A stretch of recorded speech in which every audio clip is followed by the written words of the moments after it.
ఈ స్థితి తెలుసుకున్న తర్వాత, దేవుడు పిలిచాడని తెలుసుకున్న తర్వాత ఎంత ఆనందం అండి, ఎంత సంతోషం ఉంది. పనికిరాని కులాన్ని ఎందుకు ప్రేమించామో ఇప్పుడు అర్థం కావట్లా. పనికిరాని ఆచారాలను ఎందుకు ప్రేమించామో ఇప్పుడు అర్థం కావట్లేదు. దేవుని సంకల్పం నిన్ను పిలిచింది. దేవుని సంకల్పం నిన్ను ఏర్పాటు చేసుకొని ఉన్నది. తల్లి గర్భంలో పిండంగా రూపించబడక మునుపే నేను నిన్ను చూసా, నిన్ను ఎరిగి తిని. నువ్వంటే ఏంటో దేవునికి అంతా తెలుసు. దేవుడు పిలిచాడు. దేవుడు పిలిస్తే వచ్చావు. ఎవరిని పిలిచాడు? ఎవరిని ముందుగా నిర్ణయించాను. దేవుడు నిర్ణయించాడు నిన్ను. దేనికి పిలిచాడు? దేనికి పిలిచాడు దేవుడు? అర్థమైందా మీ పిలుపు యొక్క రహస్యం ఏంటో? ఎప్పుడైనా అడిగారా ఎందుకు పిలిచావు ప్రభు అని? నేను ఎందుకు వెళ్తున్నాను ప్రార్థన కానీ ఎప్పుడన్నా బాగా ఆలోచించావా? నువ్వు వచ్చి బాప్తిసం తీసుకొని ప్రభు సన్నిధానంలో ప్రభువుని ఆరాధించడానికి కారణం ఏంటో తెలుసుకున్నావా? అడిగావా అసలు ఎప్పుడైందైనా? బడికి ఎందుకు వెళ్తామంటే చదువుకోవటానికి. ఆసుపత్రికి ఎందుకు వెళ్తామంటే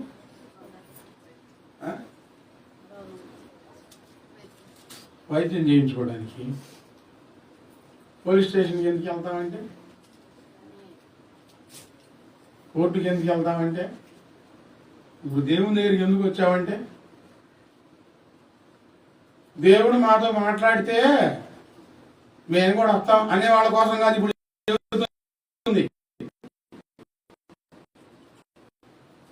దేవుడు నన్ను బాగు చేస్తే అప్పుడు నేను నమ్ముతాను అనేవాళ్ళ కోసం కాదు. వాళ్ళు వస్తారో పోతారో నాకు తెలీదు, అనుకుంటే అనుకోనివ్వండి. ఈరోజు సందేశం ఏంటంటే, దేవుడు మనుషులను పిలుస్తున్నాడు. ప్రథమంగా అబ్రహామును పిలిచాడు, నిన్ను పిలిచాడు. ఏర్పాటులో ఉన్నావు గనక దేవుడు నిన్ను పిలిచాడు. ఆయన లైన్లో నీ పేరు రాసుకున్నాడు. నీ పేరేంటో మొదట నీకు తెలుసా? నువ్వు ఎక్కడ పుడతావు? మీ అమ్మకి తెలుసా? మీ తాతయ్యకి తెలుసా? మీ ముత్తాత ఏమైనా రాసి పెట్టాడా? నువ్వు ఫలానా చోట ఫలానా వ్యక్తిగా పుడతావని, ఫలానా పని చేస్తావని దేవుడు రాసి ఉంచి పంపించాడు భూమి మీదకి. ఎంత భాగ్యం అండి ఈ జీవితం! ఎంత సంతోషం అండి! ఎంత ధన్యకరమైన జీవితం అండి! ముందుగానే నిర్ణయించిన జీవితం మంది. దేవుడు ముందుగానే నిర్ణయించబడి మనకు ఈ లోకంలోకి పంపించాడు. దేనికి? ఎందుకు పిలిచావు నువ్వు అర్థం చేసుకోకపోతే ఎంతకాలం ప్రార్థనకు వచ్చినా ఏమి ఉపయోగం ఉండదు. ఏమి ఉపయోగం ఉండదు. నన్ను దేవుడు పిలిచిన కారణం ఇది అని నీ మనసులో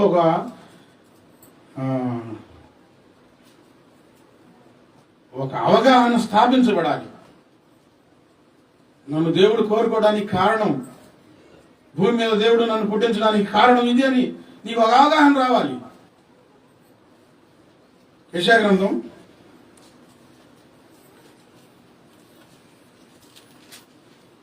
'ఓ అద్భుతమైన సంగతి చెప్తాను. ఆ సంగతి విన్న తర్వాత మీరు ఇంటికి వెళ్ళిన తర్వాత దేవుని దగ్గరికి వెళ్ళి నేనేం చేస్తున్నాను, ఎందుకు దేవుడు నన్ను పిలిచాడు. 43వ అధ్యాయం యెషయా గ్రంథం 5వ వచనం నుంచి చదివితే నేను చదువుతున్నాను, జాగ్రత్తగా వినండి. భయపడకుము, నేను నీకు తోడై ఉన్నాను.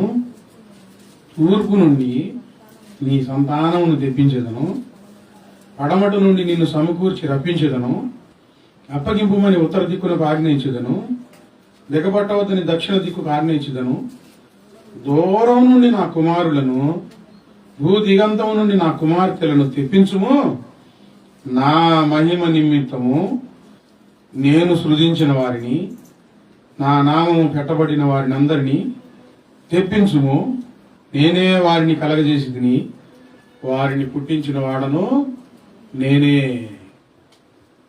అంటే మనుషులందరినీ పుట్టించింది దేవుడే.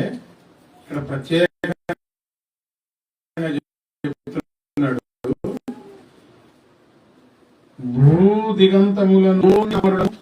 భూదిగంతముల నుండి నా కుమార్తెలను తెప్పించుము, నా మహిమ నిమిత్తము నేను సృజించిన వారిని, నా నామం పెట్టబడిన వారందరినీ తెప్పించుము.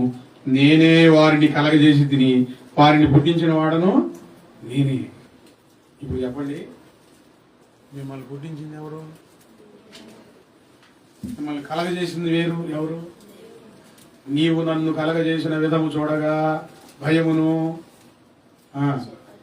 ఆశ్చర్యమును కలుగుచున్నవి అని దావీదు అన్నాడు.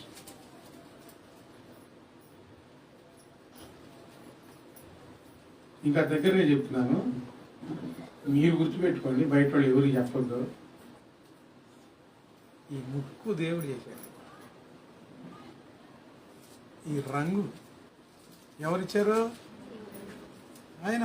చూసి చూసి ఈ కళ్ళు, ఈ రెప్పలు, ఈ పెదాలు ఎవరు చేశారు? చెప్పండి, ఎవరు చేశారు?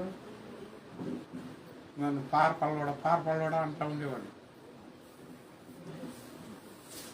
దేవుడు ఎందుకు చేశాడు నన్ను అనుకుంటా ఉండేవాడు. చేసింది ఎవరు? ఆయనే అట్లా చేస్తే ఆయన చేతి పనికి ఇంకెవరు వంక పెడతారండి? నిన్ను ఎంత అందంగా చేశాడు దేవుడు, ఎంత చక్కని రూపం ఇచ్చాడు దేవుడు. ఎవరిని తలంచుకోవాలి? నేను కలగజేసి నేను పుట్టించిన వాడిని తెప్పించు.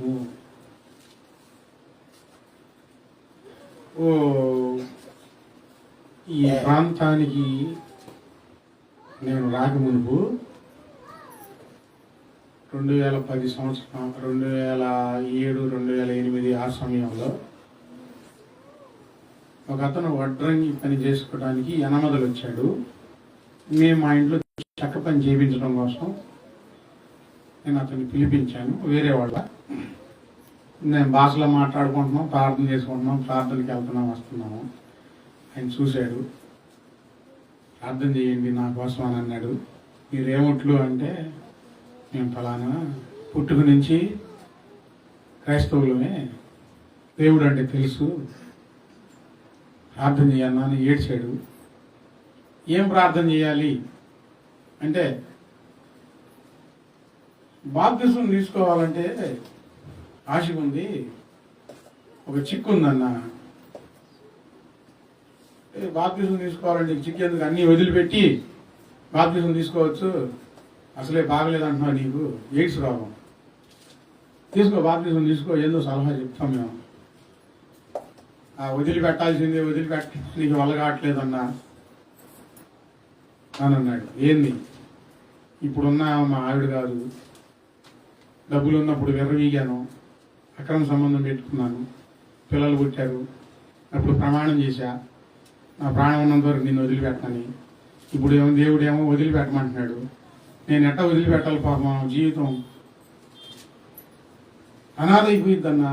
అంటే నువ్వు పరలోకం కావాలా నరకం కావాలా? నీకు పరలోకం కావాలి. పరలోకం కావాలంటే వదిలిపెట్టాల్సిందే.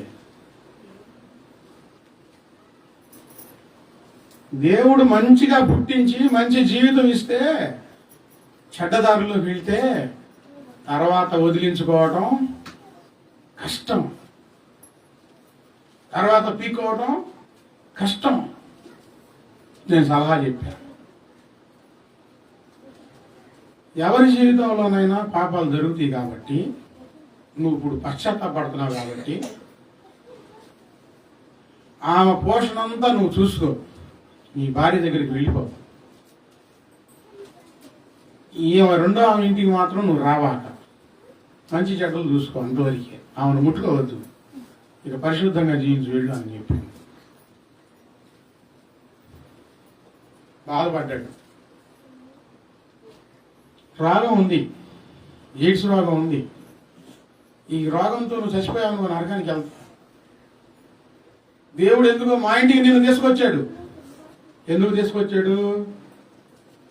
నువ్వు దేవుని మనిషిగానే ఉండాలి, సాతాను మనిషిగా ఉండకూడదు అని దేవుడు నా చేత నీకు చెప్పించడానికి. లేకపోతే నువ్వు అనుకున్నావా ఇక్కడికి వస్తానని? అనుకోలేదు. వచ్చు నా మాటిను. ఆ పోషణ అంతా ఆ పిల్లలకి నువ్వు ఖర్చు పెట్టు.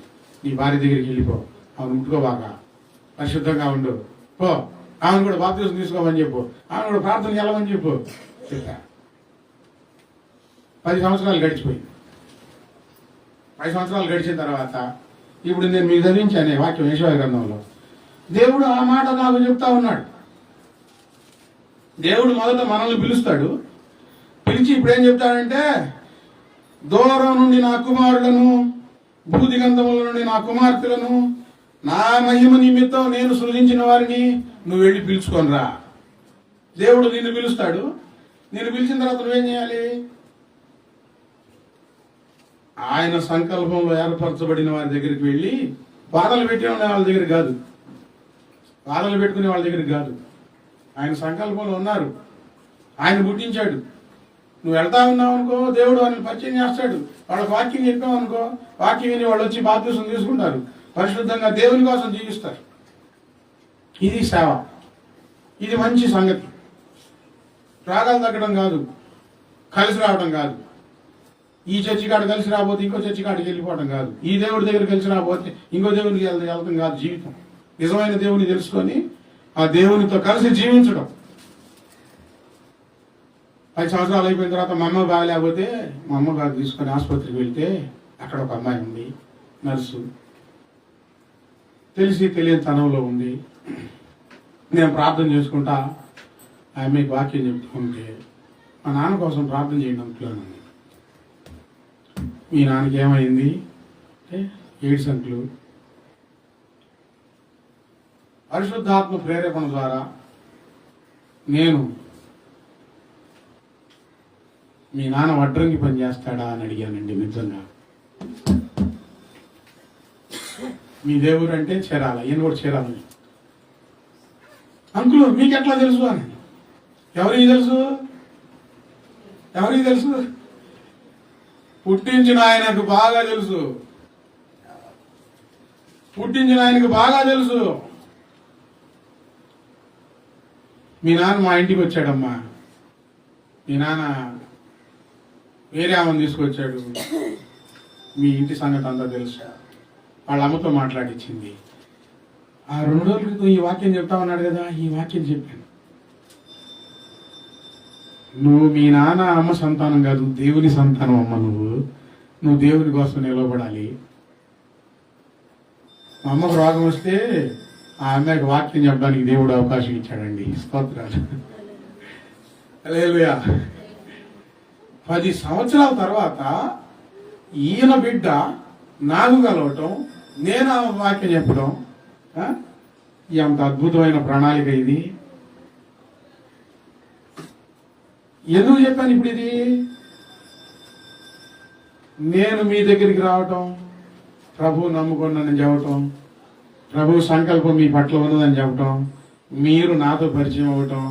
ఎవరి సంకల్పం? దేవుడు మిమ్మల్ని పుట్టించాడు, దేవుడు నన్ను పుట్టించాడు. వరుస క్రమంలో నిర్ణయించిన దానిని బట్టి ఆయన పిలుస్తూ ఉన్నాడు. ఇది దేవుని పిలుపు మనందరి పట్ల. మనం నమ్ముకోవడం కాదు, ఆయనే మనలను ప్రేమించాడు, ఆయనే మనలను పిలిచాడు. ఇప్పుడు చెప్పండి, ఇప్పుడు ఎందుకు పిలిచాడు? యెషయా గ్రంథం 43, 5, 6, 7 మళ్ళీ ఇంటికి వెళ్ళి మళ్ళీ చదువుకోండి. నా మహిమ నిమిత్తము, యేసయ్య మహిమ నిమిత్తము మనం సృజించబడ్డాం. యేసయ్య మహిమ నిమిత్తం మనం ఈ భూమి మీద దేవుని చేత పంపబడ్డాం. ఎవరికి మహిమ రావాలి మన జీవితంలో? దేవునికి మహిమ రావాలి. దేవుడు నిన్ను పిలిచాడు. నువ్వు దేవుని సంకల్పంలో ఉన్న వారిని పిలవాలి. అది పని. అర్థమైందా? అర్థమైందా? నాకు ఎట్లా తెలిసింది నేను ఎలా వెళ్ళాలి అంటే, ప్రార్థన చేస్తా ఉంటే చాలు, ప్రభువే తీసుకెళ్తాడు, ప్రభువే పిలుచుకొని వస్తాడు. దేవునికి ఎవరు కావాలంటే దేవుని మహిమ కోసం జీవించేవారు దేవునికి కావాలి. ఈ భూమి మీద బాగా తిని తాగి ఇష్టం వచ్చినట్లు జీవించేవారు కాదు దేవునికి, దేవుని మహిమపరిచేవారు. ఇప్పుడు నీ మీద ఎన్ని ఆశలు పెట్టుకొని దేవుడు ఆయన ఒక పుస్తకం రాసుకున్నాడు. ఇలాగ దేవుని భూమి మీదకి పంపించి వీళ్ళు పిలుచుకొని ఇలా వీళ్ళని నా ద్వారా నా సేవలో వాడుకోవాలని ఎన్ని ఆశలు పెట్టుకున్నాడు. నా ఎడల నీ తలంపులు, మా ఎడల మీకున్న ఆలోచనలు విస్తారమైనవి దేవా అని ఒక ఆయన కనుగొన్నాడు.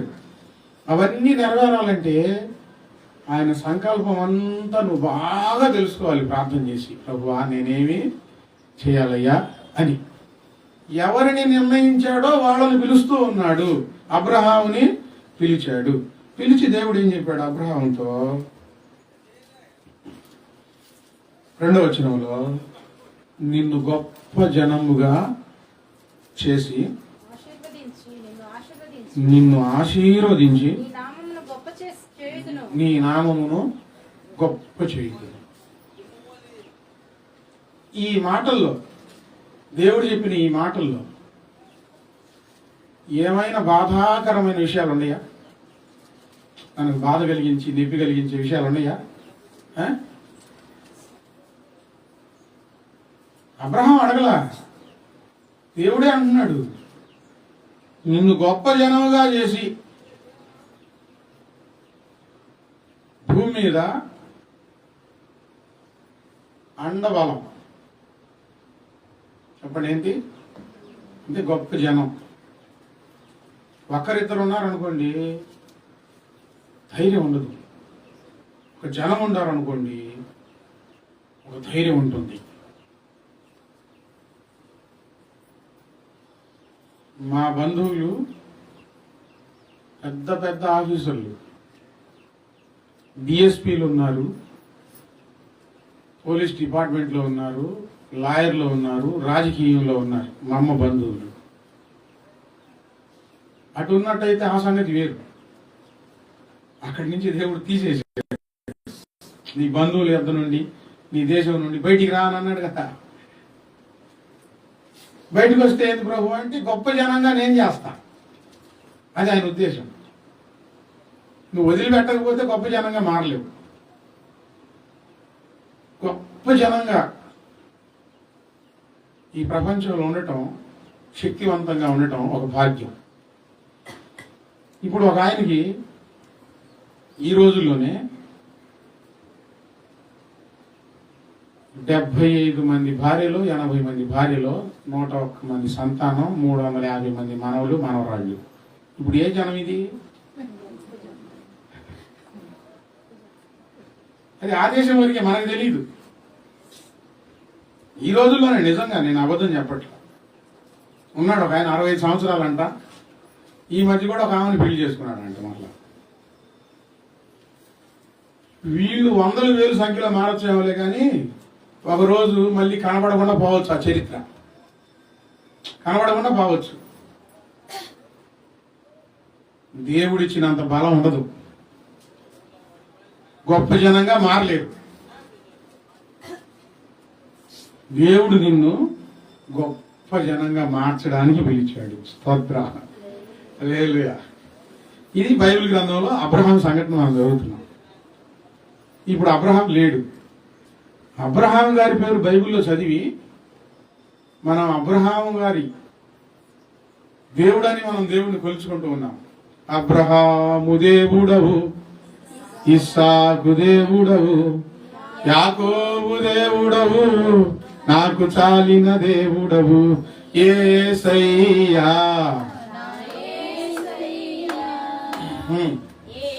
అబ్రహాం సంగతి. ప్రపంచంలో ఉన్న విశ్వాసులందరికీ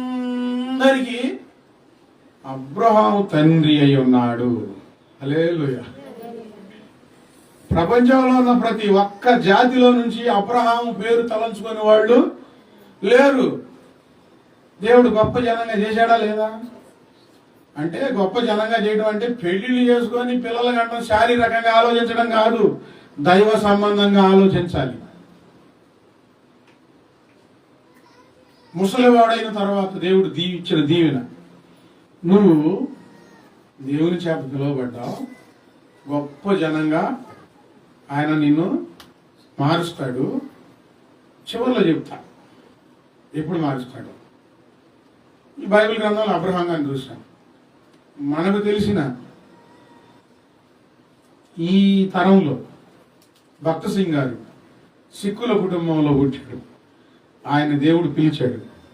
ప్రపంచమంతా ఆయనకు సంఘాలు ఉన్నాయి, విశ్వాసులు ఉన్నారు. గొప్ప జనముగా భక్త సింగ్ గారు మారాడు. ఎల్ఈఎఫ్ సంఘాలు, దానియేలు గారు, జాషువా దానియేలు గారు, పచ్చి విగ్రహారాధన కుటుంబం వారికి. అక్కడి నుంచి దేవుడు పిలిచాడు. ఇప్పుడు ఎల్ఈఎఫ్ సంఘాలు ప్రపంచమంతా ఉన్నాయి. దేవుడు పిలిచాడు, గొప్ప జనంగా చేశాడు. వాళ్ళు ఎక్కడో ఉంటారు. మా పాస్టర్ గారు అని చెప్పుకునే వాళ్ళ విశ్వాసులు ఎంతమంది అండి. మార్టిన్ లూథర్ గారు, దేవుడు ఆయన్ని పిలిచాడు. ఆయన మార్టిన్ లూథర్ గారు లేరు, జాషువా దానియేలు గారు లేరు, భక్త సింగ్ గారు లేరు, యేసన్న గారు లేరు. కానీ వారి జనాంగం ఉంది, వారి సేవలో రక్షించబడిన విశ్వాసులు ఉన్నారు. మార్టిన్ లూథర్ గారి సంఘాలు ప్రపంచ యావత్తు, లూథరన్ సంఘం ఇన్ని సంఘాలండి. ఎంతమంది జనం అండి, ఎంతమంది జనం. యేసన్న గారు ఒంటరిగా వచ్చాడు లేమల్లి ప్రాంతానికి. ఆయన పెళ్లి చేసుకొని కన్నాడు అంతమంది పిల్లల్ని, ఆత్మీయంగా కన్నాడు వాక్యం చెప్పి. ఎంతమంది, ఎన్ని గృహాల్లో యేసన్న గారి ఫోటోలు. ఇలాగ ఎంతమంది దైవజనులు బైబిల్ గ్రంథంలో రాయకుండా దేవుడు నిన్ను పిలిచాడు. ఎందుకంటే గొప్ప జనంగా చేయడానికి. హల్లెలూయా. తర్వాత నిన్ను ఆశీర్వదించి గొప్ప జనంగా చేయడంలో ఒక అద్భుతం, ఆశీర్వదించడంలో ఒక అద్భుతం. దేవుడు నిన్ను ఆశీర్వదించాలని పిలిచాడు. ఆశీర్వాదమునకు కారకులుగా ఉండడం కోసమే దేవుడు మనల్ని పిలిచాడని పేతురు పత్రికలో ఉంది. ఆశీర్వదించడానికా అణగదొక్కడానికా దేవుడు పిలిచింది? అమ్మా చెప్పండి, దేనికి? నిన్ను ఆశీర్వదించి, నిన్ను గొప్ప జనంగా చేసి, నిన్ను ఆశీర్వదించి. ఆయన ఉద్దేశం ఏంటి? దేవుని మనసులో ఉద్దేశం ఏంటి? ఆశీర్వదించాలని, గొప్ప జనంగా చేయాలని, బలమైన జనంగా చేయాలని. ఒకప్పుడు ఎన్నిక లేని ఆ సేవకులు కే పాల్ గారు ప్రపంచ యావత్తు, మన అమెరికా ప్రెసిడెంట్ కూడా లేచి నిలబడ్డాడు. ఆయన మన దేశంలో చిక్కలోడు కాబట్టి ఆయన ఎగతాళి చేస్తున్నారు. లేచి నిలబడ్డాడు అమెరికా ప్రెసిడెంట్ ట్రంప్ గారు. ఆయన మాట్లాడటానికి వస్తే ఎక్కడో జీప్ మెకానిక్ చేసుకునేవాడంట. ఆయన గొప్ప జనముగా ఆశీర్వదించి,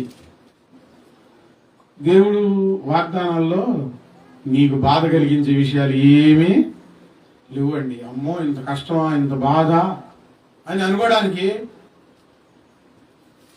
ఏమీ లేవు. ఎవరైనా మీ ఇంటికి వచ్చి మీ ఇంట్లో కీడుంది, అది చేయాలి, ఇది చేయాలి, 10,000 ఖర్చు అయింది, బంధించాలి అని మీకు చెప్తే మీరు భయపడాల్సిన పని లేదు. ఆ దేవుడి మాటలు అట్లా ఉంటాయి, బాధ పెట్టే విధంగా ఉంటాయి. లేకపోతే కీడు వచ్చింది అది ఇదని. మనల్ని పుట్టించిన దేవుని మాటలు ఆశీర్వాదకరంగా, అభయంగా, ఆశలు రేపేవిగా ఉంటాయి. మీరు నాకు ఇది ఇస్తేనే, మీరు నాకు ఇది చేస్తేనే, మీరు ఇలా ఉంటేనే అనలా ప్రభు వారు. నా మాట వినండి అని అన్నాడు. అంతే. ఆశీర్వాదానికి కారకులుగా మార్చడానికి దేవుడు పిలిచాడు. 2, ఇప్పుడు ఈరోజు వాక్యంలో అసలు చెప్పాలని ఉన్న సందర్భం ఇప్పుడు చెప్తున్నా, జాగ్రత్తగా వినండి. ఆ తర్వాత చదివితే, నిన్ను ఆశీర్వదించు వారిని ఆశీర్వదిస్తాను, నిన్ను దూషించుని వారిని శపిస్తా, శపించదను. ఈ మాట అసలు ప్రధానంగా ఈరోజు నేను చెప్పాలనుకుంది. దానికి ముందు ఇదంతా చెప్పుకుంటా వచ్చా. దేవుడు పిలిచి చక్కని అభయాలు ఇచ్చాడు. నిన్ను గొప్ప జనంగా చేస్తాను, నిన్ను ఆశీర్వదిస్తాను, నిన్ను ఆశీర్వదించే వారిని ఆశీర్వదిస్తా, నిన్ను దూషించే వారిని శపిస్తా. నువ్వెవడో ప్రభువా శపించడానికంటే? ఈ సృష్టికి కర్తను. మనుషులందరూ నా వశం, భూమి ఆకాశాలు నా వశం, నదులు సముద్రాలు కొండలు పర్వతాలు సూర్య చంద్ర నక్షత్రాలు నా వశం. నేను ఆశీర్వదించాలనుకుంటే ఆశీర్వదిస్తా, నేను శపించాలనుకుంటే శపిస్తా. దేవుడు ఎవరిని తొందరగా శపించడు, అందరినీ ప్రేమిస్తున్నాడు. దేవుడు లోకముని ఎంతో ప్రేమించడానికి రాయబడి ఉంది. దేవుడు ఎంతో ప్రేమిస్తున్నాడు, అందరినీ ప్రేమిస్తాడు, శపించడు. కానీ ఆయన పిలుపుకు లోబడి ఆయన దగ్గరికి వచ్చి ఈ జీవిత యాత్రలో కొనసాగుతూ ఉంటే నిన్ను దూషిస్తే ఆయన కోపం వస్తుందంటండి. దూషించడం అంటే ఏంది? దూషించడం అంటే ఏంది చెప్పండి తొందరగా. తెలుసా దూషించడం అంటే ఏంది? తిట్టడం అంతే. ఎవరైనా నిన్ను తిడితే, శపిస్తే కాదు. తిట్టడం వేరు, శపించడం వేరు. ఎవరైనా నేను తిట్టారనుకో, దేవుడు ఏమన్నాడు? నేను తిడతానని అంటలా, శపిస్తా, వాళ్ళని నేను శపిస్తా. దేవుడు నిన్ను పిలిచాడు, నువ్వు భయపడకుండా ముందుకు సాగు, నిన్ను గొప్ప జనంగా చేస్తాడు, నిన్ను ఆశీర్వదిస్తాడు. నిన్ను ఎవరైనా ఆశీర్వదిస్తే వాళ్ళని కూడా దేవుడు ఆశీర్వదిస్తాడు. నిన్ను ఎవరైనా దూషిస్తే నేను వారిని శపించగను.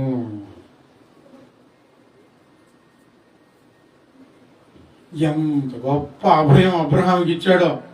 ఈ జీవిత యాత్రలో, ఈ జీవిత ప్రయాణంలో మనకు బాగా బాధ కలిగించే విషయాల్లో ఒకటేంటంటే, మనం వృద్ధి చెందుతూ ఉంటే సంతోషించే వాళ్ళు ఉంటారు, సహాయం చేసేవాళ్ళు ఉంటారు. మనం వృద్ధి చెందుతుంటే పళ్ళు కొనుక్కొని ఏడ్చేవాళ్ళు ఉంటారు. ఎవరి జీవితంలోనైనా వారు ఎదురొస్తూ ఉంటారు. ఏ కారణం లేకుండా నీ మీద పడతారు, ఏ కారణం లేకుండా నిన్ను దూషిస్తారు, ఏ కారణం లేకుండా నీ మీద నిందలు వేస్తారు.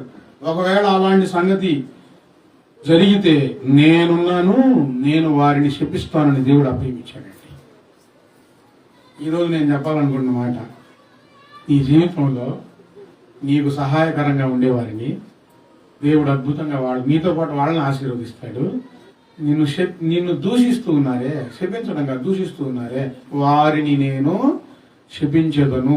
అంటే ఇప్పుడు అబ్రహాం దేశాన్ని వదిలిపెట్టి, బంధువులను వదిలిపెట్టి వెళ్ళాలంటే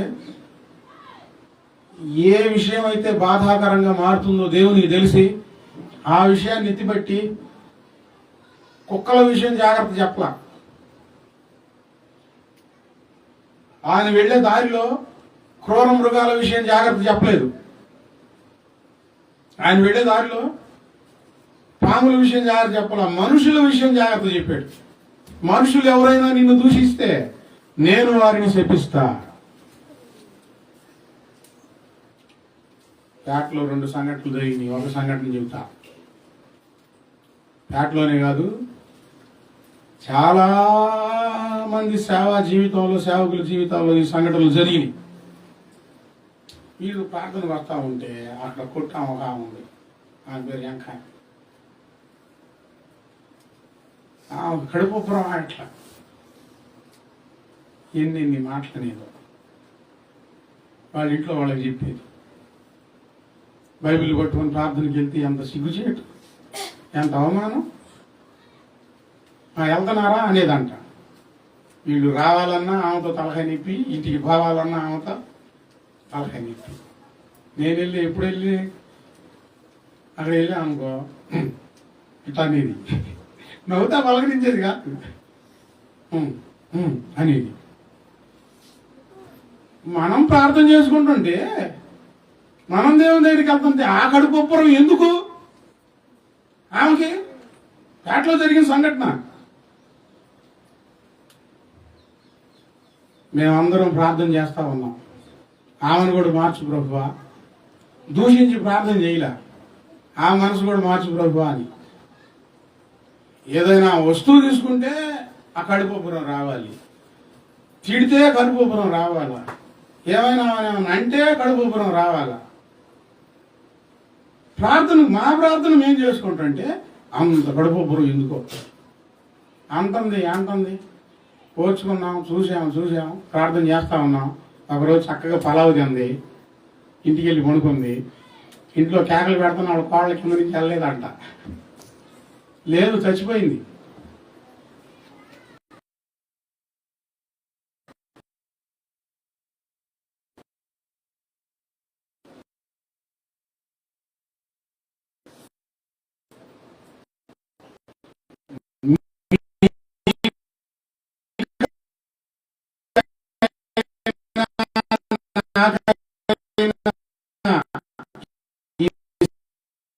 సేవా జీవితంలో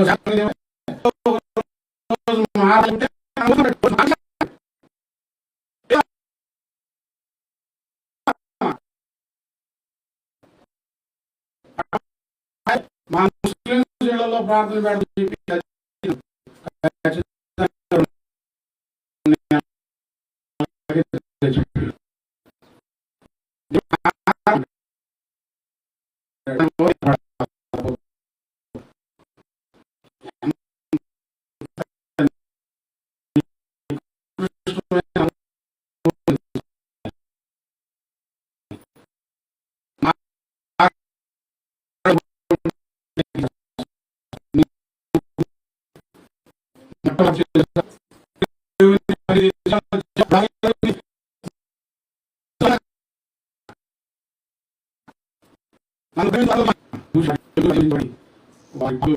పిల్లలు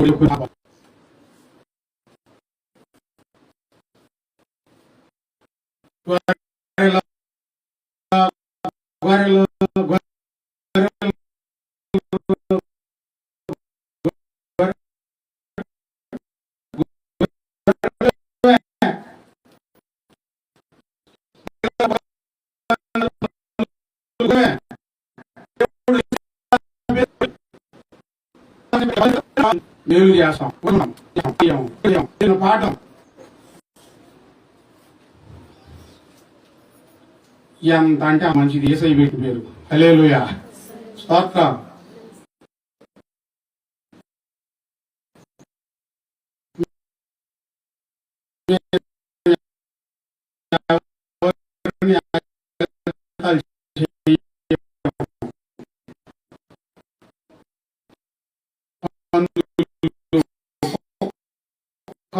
గొర్రెలు, మేకలు,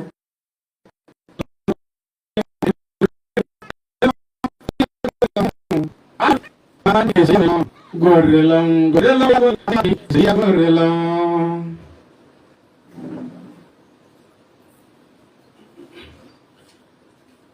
దేవుడు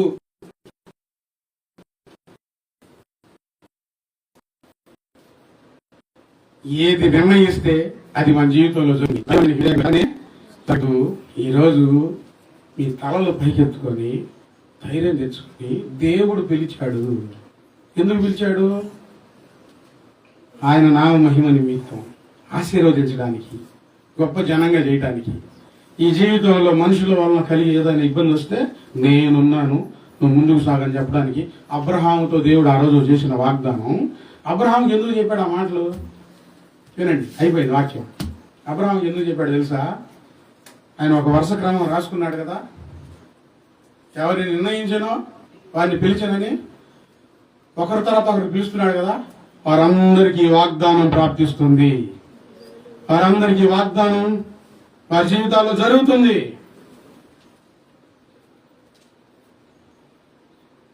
మిమ్మల్ని మీకు తోడుగా ఉండి మీ సహకారంగా ఉంటే దేవుడు మిమ్మల్ని వారిని అభివృద్ధి పరుస్తాడు. అడ్డు వస్తే తీసివేస్తాడు. ఏం భయపడాల్సిన పని లేదు. చెప్పాల్సిన సత్యం భయం లేకుండా చెప్పడమే. దేవుని కోసం ధైర్యంగా బ్రతకడమే. నిన్ను దూషించు వారిని నేను శపిస్తా. దేవుడు శపిస్తే ఇక భూమి మీద జీవితం ఉండదు. ఆయనను కాదని, ఆయనను అణగదొక్కి, ఆయనను అణిచివేసి ఆయన చేతుల్లో నుంచి విడిపించుకోవడం ఎవరికి సాధ్యం కానే కాదు. ఎవరికి సాధ్యం కానే కాదు.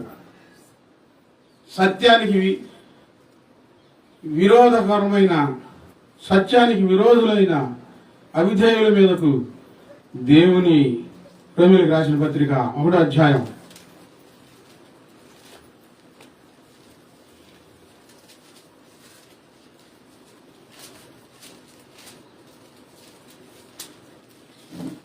రోమీయులకు రాసిన పత్రిక 1వ అధ్యాయం 18వ వచనం. దుర్నీతి చేత సత్యమును అడ్డగించు మనుషుల యొక్క సమస్త భక్తిహీనత మీద, దుర్నీతి మీద దేవుని కోపము పరలోకం నుండి వస్తుంది. సత్యాన్ని అడ్డగిస్తే ఎక్కడి నుంచి వస్తుంది? పరలోకం నుండి వస్తుంది. ఇక్కడ ఉండదు. స్విచ్ ఆఫ్, బల్బు ఆరిపోవటమే. ఇంకా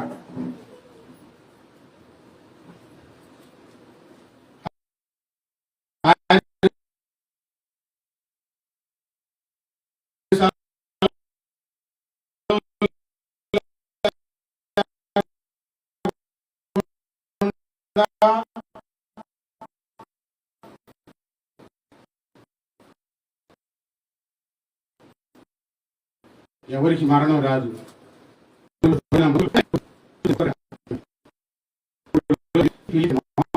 వారిని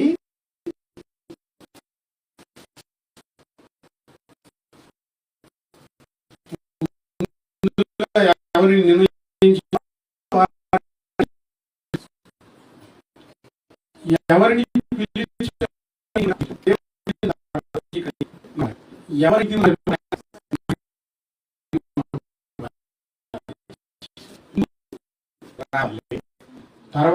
తర్వాత పశుపరచాలి. ఇక్కడ దేవుని ఆరాధనకు, బాప్తిసానికి, ఆయన క్రమానికి కొంచెం ఆలస్యం చేస్తున్న వారికి ఈరోజు నేను ఒక విషయం అడుగుతున్నాను. ఇప్పుడు ఈ వరుస క్రమంలో ముందుగా ఎవరిదో మీ పేరు అనుకోండి. ఒకటి పిలిచాడు, దేవుడు నీతిమంతునిగా చేశాడు, మహింపరిచాడు. 2 రా అనురా వచ్చారు, బాప్తిసం తీసుకున్నారు, పరిశుద్ధంగా మారారు, దేవుణ్ణి మహింపరుస్తూ ఉన్నారు. 3 ఇట్లా వరుస క్రమం ఉంది. ఈ మొదటి వారిని పిలిచారండి, దేవుని పిలుపుని నిర్లక్ష్యం చేశారు. 2వ వాళ్ళని పిలిచాడు, వీళ్ళు రాలా.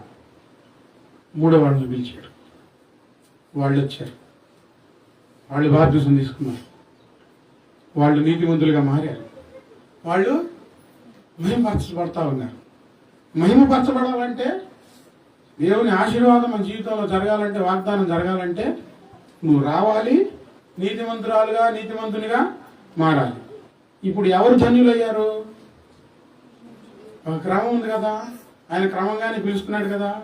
నీకంటే వెనకాల వచ్చిన వారు పరిశుద్ధంగా మారి దేవుని ఎంతో మహింపరుస్తూ ఉంటే, నువ్వు ముందు వరుసలో ఉండవలసి నువ్వు వెనక వరుసలో ఉండి ఎన్ని సంవత్సరాలు అయింది బాప్తిసం తీసుకొని? ఎన్ని సంవత్సరాల నుంచి వాక్యం వింటున్నావు? ఉండంగా ఎక్కడికి వెళ్ళిపోతున్నావు? వెనక్కి వెళ్ళిపోతున్నావు. ఇట్రా అంటే ఎక్కడికి వెళ్తున్నా? వెనకాల ఎవడో పిలుస్తున్నాడు.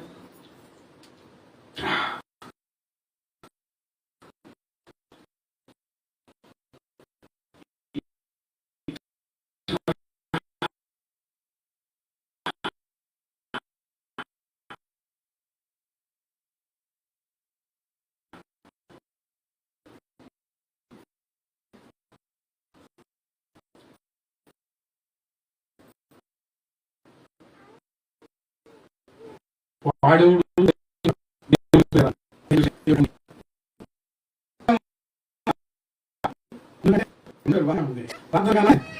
అంటే వెనక్కి పడిందా?